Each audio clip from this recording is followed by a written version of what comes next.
One of my very best friends in the world, Dave Epp, known since I was 5 years old. Shout out to Dave. Lives in Lincoln, Nebraska. Dave runs a concrete company.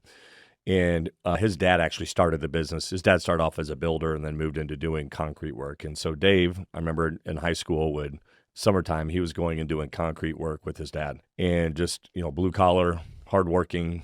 Dave went to college to play football. Then during his summers there, he was still doing concrete. And once he was done with school, he went to work with his dad. And so they were doing flat work. They were doing foundations for building houses. And then Dave has moved the business into a different direction. When people's basements are failing, they go in and run these piers and put them back up again. And they do water sealing and they fix their basements is what he's doing now. But Dave took this business from a very small business into about a $15 million a year business.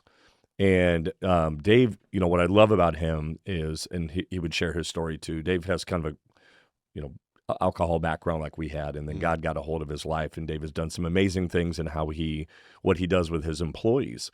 He has Bible studies, and Dave's hiring concrete guys. So a lot of these guys, these are rough dudes.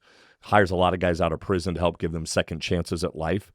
Dave can speak their language very well. A couple of years ago, private equity guys came to Dave and they offered him a silly amount of money, life-changing, generational changing amount of money for him to sell their business to private equity. And Dave would walk away with more money than anybody would know what to do.